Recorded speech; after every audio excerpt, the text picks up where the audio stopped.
Hello എവരിയൻ. അപ്പോൾ ഞാൻ കഴിഞ്ഞ ജൂലൈയിൽ നമ്മൾ ഈ ബൈജൂസ് ടാബിനെ കുറിച്ചുകൊണ്ട് ഒരു വീഡിയോ നമ്മൾ യൂട്യൂബിൽ ഇട്ടിരുന്നു.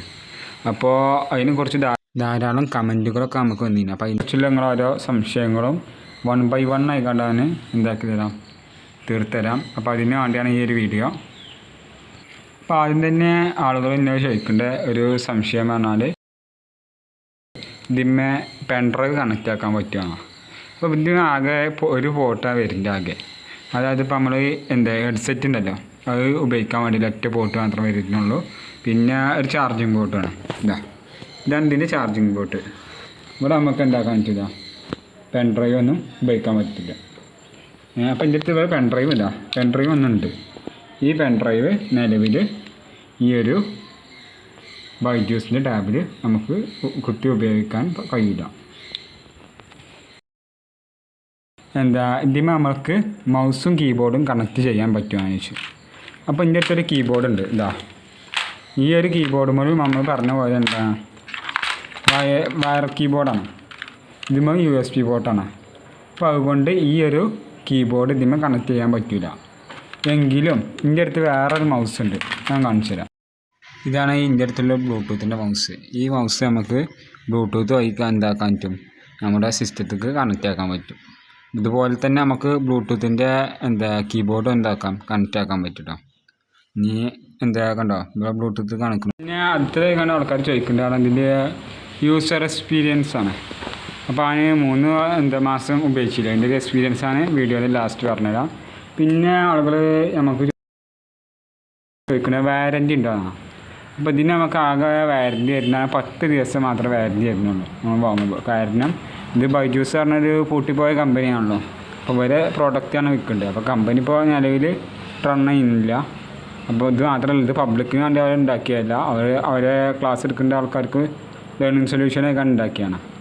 പിന്നെ ഇതിൽ ആപ്പുകളൊക്കെ ഡൗൺലോഡ് ആക്കാൻ നമുക്ക് പ്ലേ സ്റ്റോറൊക്കെ ഉണ്ട്. പ്ലേ സ്റ്റോർ വഴി നമുക്ക് ഓരോ ആപ്പുകളൊക്കെ ഡൗൺലോഡ് ചെയ്യാൻ പറ്റും. പ്ലേ സ്റ്റോറിൽ നമ്മൾ മൊബൈലിൽ ഡൗൺലോഡ് ആക്കുമ്പോൾ എല്ലാ ആപ്പുകളും നമുക്ക് പ്ലേ സ്റ്റോർ വഴി ഡൗൺലോഡ് ആക്കാൻ പറ്റും.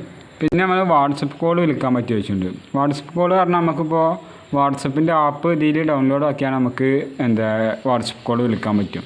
അതായത് ഞാൻ സാധാരണ ഉപയോഗിക്കൽ പറഞ്ഞാൽ നമ്മൾ ക്രോം വഴി ലിങ്ക് അയക്കലാണ്. അങ്ങനെ ആകുമ്പോൾ നമുക്ക് വാട്സപ്പ് കോൾ ഉപയോഗിക്കാൻ പറ്റില്ല. പക്ഷേ ഇതിൽ ആപ്പ് ഡൗൺലോഡ് ആക്കിയാൽ വരുന്ന പ്രശ്നം പറഞ്ഞാൽ നമ്മുടെ മൊബൈൽ ഫോണിൽ നമ്മൾ സാധാരണ ഉപയോഗിക്കുന്ന പോലെയല്ല, ഇതിൽ ഒരു ഡിവൈസിൽ മാത്രമേ നമുക്ക് ലോഗിൻ ചെയ്യാൻ പറ്റുള്ളൂ വാട്സപ്പ്. അപ്പോൾ അങ്ങനത്തെ ഒരു പ്രശ്നം ഉണ്ടാവും. മൊബൈൽ ഫോൺ ഇല്ലെങ്കിൽ നമുക്ക് ഇതിൽ ലോഗിൻ ചെയ്യാൻ പറ്റും. പിന്നെ ഇതിൽ ഇൻസ്റ്റാഗ്രാം, ഫേസ്ബുക്ക് മറ്റു കാര്യങ്ങളൊക്കെ ഉപയോഗിക്കാൻ പറ്റും. നമ്മൾ ഡിസ്കോഡൊക്കെ ഇതിൽ ഉപയോഗിക്കുന്നുണ്ട്. നമുക്ക് എല്ലാ സോഷ്യൽ മീഡിയ ഇതിൽ ഉപയോഗിക്കുന്നത്. വേറെ പ്രശ്നവും കാര്യങ്ങളൊന്നുമില്ല. പിന്നെ ഇതിലെങ്ങനെ റാമൊക്കെ ചെക്ക് ചെയ്യാനും ചോദിക്കുന്നുണ്ട്. അത് ഇത് നമുക്ക് സാധാരണ സെറ്റിങ്സ് പോയാൽ ഇതിൽ റോമും നമുക്ക് സാധാരണ കാണാൻ കഴിയില്ല. അതിനേക്കാൻ ഇതിൽ CPU-Z പറഞ്ഞൊരു ആപ്പുണ്ട്. ഇത് പ്ലേ സ്റ്റോറിലുള്ള ആപ്പ് തന്നെയാണ്. നമ്മൾ സാധാരണ കമ്പ്യൂട്ടറിലൊക്കെ ഉപയോഗിക്കേണ്ട ഒരു ആപ്പാണ്. ഈ ഒരു ആപ്പ് ഉപയോഗിച്ചുകൊണ്ട് നമ്മുടെ ഡിവൈസിൻ്റെ റോമും കാര്യങ്ങളൊക്കെ ഉണ്ടോ, റാമും കാര്യങ്ങളൊക്കെ നമുക്കറിയാം. ഇത് 4 GB റാമാണ്. അതിലിപ്പോൾ നമുക്ക് 4 GB ഉണ്ടെങ്കിൽ നമുക്ക് 3778 നമുക്ക് ഉപയോഗിക്കാൻ പറ്റുക. പിന്നെ ഇതിൻ്റെ ചാർജിങ് കാര്യങ്ങൾ, ഇതിൻ്റെ ഫുൾ ഡീറ്റെയിൽസും നമ്മളെ ഈ ഒരു CPU-Z പറഞ്ഞ ഒരു ആപ്ലിക്കേഷൻ കയറ്റിയാൽ നിങ്ങൾക്ക് ലഭിക്കും. പിന്നെ ഇതിൽ കാളിംഗ് ഓപ്ഷൻ ഉണ്ടെന്ന് ചോദിക്കുന്നുണ്ട്. അത് കുറേ ആൾക്കാർ ചോദിക്കുന്നുണ്ട്. അതായത് നമുക്ക് സാധാരണ നോർമൽ കോൾ ഇത് ചെയ്യാൻ കഴിയില്ല. ഇതിലിപ്പോൾ നമുക്ക് കോൾ ചെയ്യാൻ കഴിയാൻ വാട്സപ്പ് അങ്ങനത്തെ മറ്റു ആപ്ലിക്കേഷൻ ഉപയോഗിച്ച് ആ വാട്സപ്പിലൂടെ വീഡിയോ കോൾ അങ്ങനത്തെ കാര്യങ്ങളൊക്കെ നമുക്ക് ചെയ്യാൻ പറ്റും. സാധാരണ കോൾ ഉപയോഗിക്കാൻ പറ്റില്ലെങ്കിൽ നമുക്ക് കോൺടാക്റ്റൊക്കെ ഇതിൽ സേവ് ചെയ്തേക്കാൻ പറ്റും. പിന്നെ അടുത്തതായിക്കാണ്ട് ആളുകൾ ചോദിക്കുന്നുണ്ട്.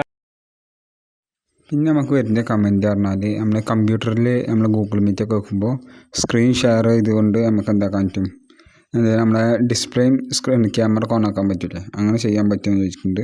പക്ഷേ നമ്മൾ ഈ ടാബിൽ ഈ ഒരു ഓപ്ഷൻ നിലവിലില്ല. ഞാൻ ടെസ്റ്റ് ചെയ്ത് നോക്കിയതിൽ ഇതാണ് സൈഡിൽ കൊടുത്തിട്ടുണ്ട്.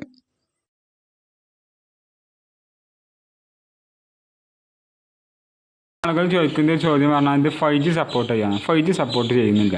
അതായത് ഇതിൽ ഇപ്പോൾ നമ്മളൊരു സിം ഇടാനുണ്ടെങ്കിൽ ഇപ്പോൾ സിം ഇടാൻ ഓപ്ഷൻ ഉണ്ട്. ഈ ഓപ്ഷനിൽ സിമ്മും മെമ്മറി കാർഡും നമുക്ക് ഇടാൻ പറ്റും. അതായത് സിം നമ്മൾ ഇടാനുണ്ടെങ്കിൽ നമുക്ക് 4G സ്പീഡിൽ നെറ്റ് മാത്രം ഉപയോഗിക്കാൻ പറ്റുള്ളൂ, കോൾ ചെയ്യാൻ കഴിയില്ല. അതാണ് ഇതിൻ്റെ പ്രത്യേകത. പിന്നെ 5G നമുക്ക് ഇതിൽ ലഭിക്കില്ല. പിന്നെ ആളുകളൊക്കെ ചോദിക്കൊണ്ട് നമുക്ക് ഫിലിമൊക്കെ കാണാൻ പറ്റുമെന്ന്. ഫിലിം ഇത് നല്ല ക്ലിയറിൽ കാണാൻ പറ്റും. പിന്നെ ഞാൻ ഒരു വീഡിയോ യൂട്യൂബിലൊക്കെ നല്ല ക്വാളിറ്റി വീഡിയോ കാണാൻ പറ്റും. ഒരു 2Kയിലൊക്കെ കാണാം. ഞാൻ കാണിച്ചു തരാം. നമ്മുടെ ഈ വീഡിയോ എടുത്ത് വെച്ചിരിക്കണം വില്ലേജ് ഫുഡ് ചാനലിൽ. അപ്പോൾ ഇവിടെ പോയാൽ നമുക്ക് ഈ ക്വാളിറ്റി നമുക്ക് സെലക്ട് ചെയ്യുമ്പോൾ അതായത് നമ്മൾ സാധാരണ മൊബൈൽ ഫോണിലൊക്കെ 1080 എന്നതിൽ മാത്രമേ നമുക്ക് കാണാൻ കഴിയുള്ളൂ.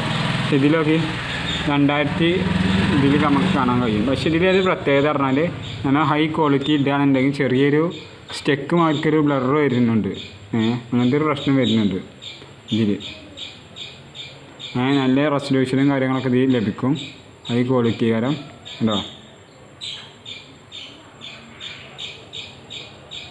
ഓക്കെ. ഇനിയിപ്പോൾ അടുത്തതായി കണ്ട് ഇതിൻ്റെ ഒരു ഫീച്ചറാണ്. അപ്പോൾ ഒരു 3 മാസമായി കണ്ട് ഉപയോഗിച്ചപ്പോൾ എനിക്ക് ഇതിന് വെറുതെ ചെറിയ പ്രശ്നങ്ങളും കാര്യങ്ങളും എൻ്റെ ഉപയോഗങ്ങളും കാര്യങ്ങളൊക്കെയാണ്. അപ്പോൾ ഇതിപ്പോൾ ആർക്കൊക്കെ ഞാൻ റെക്കമെൻഡ് ചെയ്യുന്നത് പറഞ്ഞാൽ സാധാരണ നമ്മൾ ഇതുണ്ടല്ലോ ഷോപ്പുകളിലൊക്കെ ബില്ലൊക്കെ ചെയ്യാനൊക്കെ ഉണ്ടല്ലോ, പേയ്മെൻറ്റൊക്കെ ബില്ലൊക്കെ ചെയ്യാൻ, അതിനൊക്കെ നല്ല യൂസ്ഫുള്ളായി. കാരണം പിന്നെ ഫിലിമൊക്കെ കാണുന്ന ആൾക്കാർക്ക് ഒന്നും പാടി യൂസ്ഫുള്ളായിരിക്കും. പിന്നെ നമുക്ക് ഒരു കമ്പ്യൂട്ടറിന് പകരമായിക്കാൻ ഇത് ഉപയോഗിക്കാൻ പറ്റൂല എൻ്റെ ഒരു അഭിപ്രായം. അതായത് ഇപ്പോൾ ഒരു ടാബിന് പകരമൊക്കെ ആയിക്കാൻ ഉപയോഗിക്കാം. പിന്നെ ഇതിപ്പോൾ ഉപയോഗിച്ചിട്ട് എനിക്കൊരു എൻ്റെ പ്രശ്നം പറഞ്ഞാൽ ഇത് താഴെ കണ്ടോ ഇവിടെ റബ്ബറുണ്ട് നമ്മൾ നിലത്ത് വെക്കാൻ്റെ. ഈ റബ്ബർ നമ്മൾ ഇത് വെച്ച് അങ്ങോട്ടും ഇങ്ങോട്ടും വെച്ചാണ്ട് വലിക്കുമ്പോൾ ചെറുതായിട്ട് എന്താവുന്നുണ്ട് ഇതിങ്ങനെ പൊട്ടിപ്പോരുന്നുണ്ട്. അതായത് കുറച്ച് കാലം കഴിഞ്ഞാൽ എന്താവും പറ്റ പൊട്ടിപ്പോരും. ഇനി അഥവാ ആരെങ്കിലും വാങ്ങുന്നുണ്ടെങ്കിൽ എന്താക്കണം, അപ്പോൾ ഇത് പൊട്ടി പോരുമ്പോൾ ബ്ലാസ്റ്റർ ഉണ്ടല്ലോ സൈഡ് കൂടി ഇങ്ങനെ ബ്ലാസ്റ്റർ ആദ്യം വാങ്ങുമ്പോൾ തന്നെ ഇട്ട് വെച്ചാൽ പിന്നെ അത് കംപ്ലൈൻറ്റ് വരാൻ ചാൻസ് കുറവാണ്. ഈ ഒരു കംപ്ലൈൻറ്റ് തന്നെ എനിക്കിപ്പോൾ ഇതിൽ നിന്ന് ആകെ വേറൊരു കംപ്ലൈൻറ്റ് തോന്നിയിട്ടില്ല. പിന്നെ ഇത് സ്റ്റോറേജ് 32 256 GB വരെ നമുക്ക് എന്താക്കാം സ്റ്റോറേജ് ഉയർത്താൻ പറ്റും. അതായത് മെമ്മറി കാർഡ് ഇട്ടുകൊണ്ട്. വേറെ അധിക കാര്യങ്ങളൊന്നും എനിക്ക് പറയാനില്ല. പിന്നെ ഇത് വില കൂടാൻ കാരണം കുറേ ആൾക്കാർ ചോദിക്കുന്നുണ്ട്. അതായത് ഇപ്പോൾ ഞാൻ വാങ്ങിയത് 5300 റുപ്യേനു കടക്കാരൻ പറഞ്ഞത്, എനിക്ക് 5000 റുപ്യക്കാണ് അയാൾ തന്നത് ഈ ടാബ്. ഇപ്പോൾ പറഞ്ഞാൽ ഞാൻ ആ സെയിം കടയിൽ തന്നെ ഞാൻ ചോദിച്ചു നോക്കിയപ്പോൾ 6500 രൂപ വരെ ഇതിന് വില പറയുന്നുണ്ട്. കാരണം ഇതിപ്പോൾ പ്രൊഡക്ഷൻ ഇല്ലാത്ത സാധനമാണ്. മാർക്കറ്റിലൊക്കെ വിറ്റ് കഴിഞ്ഞു. ഇപ്പോൾ ചില കടക്കാർ ഇത് കുറഞ്ഞ ക്വാണ്ടിറ്റിയിൽ സാധനം ബാക്കിയുണ്ട്. അപ്പോൾ ഇവരെന്താക്കുന്നുണ്ട് കുറച്ച് വില കൂട്ടി വിൽക്കുകയാണ്. അപ്പോൾ അതാണ് ഇതിൻ്റെ ഒരു പ്രശ്നം വരുന്നത്. പിന്നെ ഇതിൽ വേറെ ചെറിയ പ്രശ്നം പറഞ്ഞാൽ നമുക്കിതിൽ വാൾപേപ്പർ ഉണ്ടല്ലോ അത് സെറ്റ് ചെയ്യാൻ കഴിയില്ല. പിന്നെ നമ്മളെ പേരും കാര്യങ്ങളും ഫോട്ടോ ഒക്കെ ഇവിടെ വരുന്ന രീതിയിൽ എന്താക്കാം അത് നമുക്ക് സെറ്റ് ചെയ്യാൻ പറ്റും. ഇനിയിപ്പോൾ നമ്മൾ ഇത് ലോക്കാക്കിയാണ്ട് തുറക്കുമ്പോൾ ഗുഡ് മോർണിംഗ് പിന്നെ നിയാസ്, എൻ്റെ പേര് നിയാസാണ്. ഇപ്പോൾ എൻ്റെ പേരൊക്കെ അവിടെ കാണിക്കണുണ്ടോ. ഇങ്ങനത്തെ ഒരു തീമൊക്കെ ഉണ്ട്. എല്ലാം നമുക്ക് വാൾപേപ്പറായി കണ്ട് സെറ്റ് ചെയ്യാൻ പറ്റില്ല. Okay, thank you.